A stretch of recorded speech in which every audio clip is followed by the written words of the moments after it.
દંડ થાય છે કે જેને ખરેખર પ્રજાની સમક્ષ બતાવવા જોતા હોય ત્યારે તમે મોઢા ઢાંકી દો છો, ને આમાં કોઈ બતાવવાથી કે તમારું કોઈ પેલું નથી છતાંય દીકરીને પ્રેસ કોન્ફરન્સમાં પાછળ ઊભી રાખો છો, એની આઈડેન્ટિટી છતી કરો છો અને તમે પ્રેસ કોન્ફરન્સ કરો છો. બીજું પગલું આપણ નિંદનીય કહેવાય. ત્રીજું, તમે એના સરઘસ પણ કાઢો છો. હજી દીકરી ઉંમરલાયક છે, એના લગ્ન પણ થવાના બાકી છે, એનો પરિવાર સામાન્ય પરિવાર છે.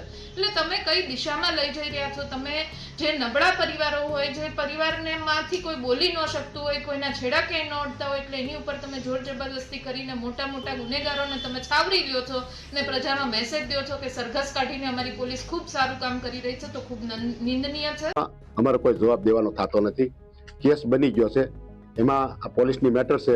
એ પોલીસનું કામ કરે છે, કાયદાનું કામ કરે છે, અને મૂળ આમાં કોંગ્રેસ રાજકારણ કરી રહી છે સમાજના નામે. એટલે હું સમાજને કહું છું કે આમાં કોઈ રાજકારણ લાવવું નથી કાઢ્યું, પરંતુ કોઈ પણ પ્રકારનો બનાવ, ઇન્સિડન્સ બને, ગુનો બને એટલે એનું રિકન્સ્ટ્રક્શન થાય. રિકન્સ્ટ્રક્શન હતું.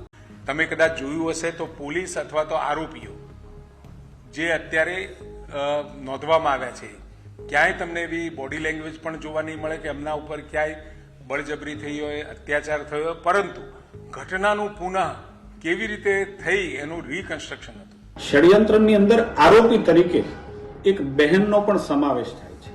બહેન પાટીદાર સમાજની દીકરી છે.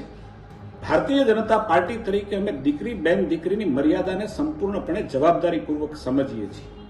જે પ્રકારની ગેરમાન્યતાઓ, ગેરસમજ ફેલાવવામાં આવી છે, દીકરીનું જે પ્રકારે સરઘસ કાઢવામાં આવ્યું છે, હું એમ માનું છું કે જિલ્લાના પોલીસ વડાએ એની સ્પષ્ટતા પણ કરી છે.